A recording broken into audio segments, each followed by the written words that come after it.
WhatsApp guys, welcome to my channel. Error ভাই রাতের পক্ষ থেকে আপনাদের সবাইকে স্বাগতম। চলে আসলাম আর একখান নতুন ভিডিও নিয়ে আপনাদের সাথে। তো আজকের ভিডিওর টাইটেল এবং থাম্বনেল দেখে অলরেডি বুঝেই গেছেন ভিডিওটা কোন বিষয়ের উপর বা কি কোন বিষয় রিলেটেড। তো আজকে আমরা আনবক্সিং করতে যাচ্ছি নেটিস W4, বাজারের সব থেকে লেটেস্ট নেটিসের 4 অ্যান্টেনা সব থেকে কম রেটের রাউটারটা আছে সেটা নিয়ে। তো বেশি আর বকবক করবো না, চলে যাবো মূল ভিডিওতে। যাওয়ার আগে বলে দিই, আমাদের চ্যানেলে যদি নতুন নতুন ভিডিও পেতে অবশ্যই আমাদের চ্যানেলটা সাবস্ক্রাইব করে রাখবেন এবং পাশে থাকা বেল আইকনটি অন করে দিবেন, যাতে আমরা যখন নতুন ভিডিও আপলোড করব ঠিক তখনই আপনারা যেন দেখতে পারেন। তো প্রমোশনাল বাদ দিয়ে এখন চলে যাচ্ছে আমাদের রাউটারটা আমরা এখন খুলবো। রাউটারটা যদিও আমি আগেই খুলে রাখছিলাম, মানে আসলে ভিডিওটা করতে গিয়ে 3-4 বার করতে হয়েছে, তো যার কারণে একবার খুলে ফেলছি। তো আমরা সেটাই আর খুলতেছি না, ডিরেক্ট বক্সটা আনবক্সিং করব। তো বক্সটা খুললে অবশ্য বক্সের ভিতর আপনারা এইরকম সেটআপ পাবেন, মানে এইভাবে থাকবে রাউটারটা, প্লাস সাথে কিছু পেপার ওয়ার্কস, মানে আপনার রাউটারটা কীভাবে সেট আপ করবেন না করবেন সব কিছু এইখানে আছে, এখানে আপনার দেখাই দিবে। অথবা কেউ যদি এটা দেখে না বোঝেন তাহলে কমেন্ট করে জানাবেন, আমি রাউটারটা কেমনে সেট আপ করতে হয়, কেমনে কি করতে হয় A to Z নিয়ে একটা ভিডিও তৈরি করব। আপাতত আমরা এখানে সাইডে রাখি। তো এই হচ্ছে আমাদের রাউটার দেখতে কিন্তু আসলেই জোস একটা, যে এতটুকু পিচ্ছি একটা রাউটার কিন্তু কাজ হচ্ছে অনেক। এটার ব্যাপারে টেপটা এখনো খোলাই হয়নি, এটার ব্যাপারে বলতে গেলে শেষ হবার নয় আমাদের কথা। তাও যেটুকু আমাদের ব্যবহারের অভিজ্ঞতা আমরা সেটুকু বলার চেষ্টা করব, ঠিক আছে। এটা 4 অ্যান্টেনা রাউটার, একটা 300 Mbps সাপোর্টেড। জি হ্যাঁ, দেখতেই পারছেন। তো পার্সোনালি আমার কাছে এটা ভালো লাগছে, যার কারণে নেওয়া। আর এটা আমি কত টাকায় পারচেস করছি, কি করছি না করছি সব কিছু জানতে হলে ভিডিও শেষ পর্যন্ত থাকুন, দেখুন। এটা পাবেন, প্লাস সাথে একটা ক্যাটের লাইন পাবেন 1 মিটারের মতো মেবি, আর হচ্ছে একটা 12 ভোল্টের অ্যাডাপ্টার। মোটামুটি এই হচ্ছে রাউটারের আনবক্সিং ভিডিও। রাউটার আনবক্সিং শেষ, এখন হবে রাউটার নিয়ে গবেষণার পালা। জানি না আসলে কতটুকু গবেষণা করতে পারবো, যদি আমরা গবেষক না, তবু চেষ্টা করবো যতটুকু জ্ঞান আছে ততটুকু জ্ঞান নিয়ে গবেষণাটা করার। তো রাউটারের পিছনের দিকে দেখতে পাচ্ছেন, কি পিছন দিকে কি দেখতে পাচ্ছেন আপনারা? পিছনে অন্য কিছু আছে না, অন্য কিছু না।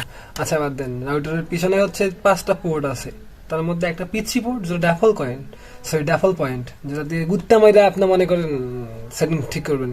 আচ্ছা বাদ দেন, আপনারা বাসা চিন্তা করেন না। একটা হচ্ছে পাওয়ার পয়েন্ট, 2টা ল্যান, একটা ওয়ান, মানে দুটা হচ্ছে এখান থেকে আপনি অন্য রাউটারের সংযোগ দিতে পারবেন 2টা। তার পাশাপাশি মূল লাইন, সামনে আছে ইন্ডিকেটর, যত ইন্ডিকেটর আপনাদের প্রয়োজন সব ইন্ডিকেটরই দেওয়া আছে। আর যেটা রাউটারের সব থেকে মানে গুরুত্বপূর্ণ জিনিস, ভেন্টিলেশনটা সামনেও আছে পিছনেও আছে। এই জন্য এই জিনিসটা ভালো লাগছে আমার, কেননা ভেন্টিলেশন যত থাকবে তত রাউটারের CPU ঠান্ডা থাকবে এবং এটা তত ভালো পরিমাণ কি বলবো সাপ্লাই তো না, এটা হচ্ছে ভালো জিনিস প্রোভাইড করবে, ভালো নেট প্রোভাইড করবে। CPU ঠান্ডা মানে আমরা যদি আমাদের হিসাব বললে মাথা ঠান্ডা তো সব ঠান্ডা, সেই রকমের যদি CPU ঠান্ডা থাকে তো ওই ভালো সাপ্লাই অবশ্যই দিবে। দেন তারপরে যে বাজারে সব থেকে যে কম দামে 4 অ্যান্টেনা রাউটার পাচ্ছেন আপনারা, শুধু কি নামই 4 অ্যান্টেনা, আসলে তাই না।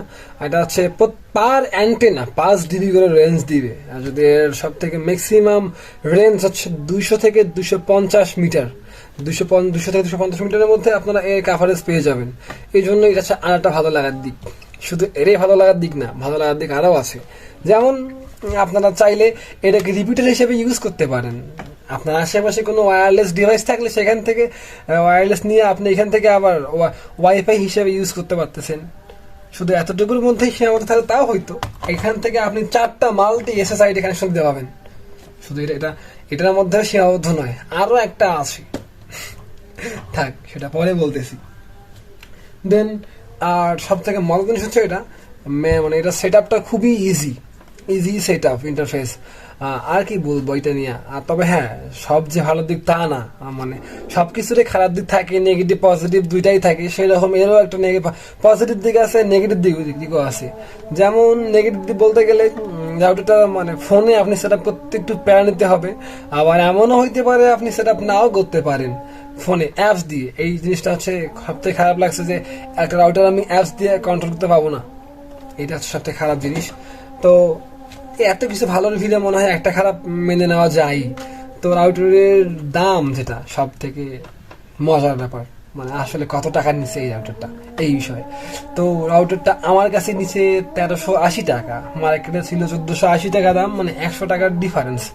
তো আপনারা যদি কেউ আমার ভিডিও দেখে যান তাহলে হয়তো বা আমার রেফারেল কোড ইউজ করলে আপনারা 1380 টাকায় পেয়ে যাবেন। যদিও মানে সময় সাপেক্ষে দাম পরিবর্তনশীল, কেননা যেহেতু ইলেকট্রনিক্স ডিভাইস কখন কি দাম আসে না আসে, তবুও যদি দাম একই থাকে তাহলে আমার ভিডিও দেখে আমার রেফারে গেলে আপনারা অবশ্যই 100 টাকা ডিফারেন্স, মানে 100 টাকা আর কি কমিশন পাবেন। তো আমি যেখান থেকে পারচেস করছি সেই দোকানের লিংক, দোকানের সব অ্যাড্রেস সব ডেসক্রিপশন বক্সে দিয়ে দিচ্ছি। আপনারা যদি কেউ মন চায় অর্ডার কিনতে অবশ্যই চলে যাবেন, ভিজিট করবেন MS ইলেকট্রনিক্সে। তো ভালো থাকবেন, সুস্থ থাকবেন। আজকের মতো এই পর্যন্তই, বাড়াবো না। দেখা হচ্ছে পরবর্তী কোনো ভিডিওতে। আল্লাহ হাফেজ।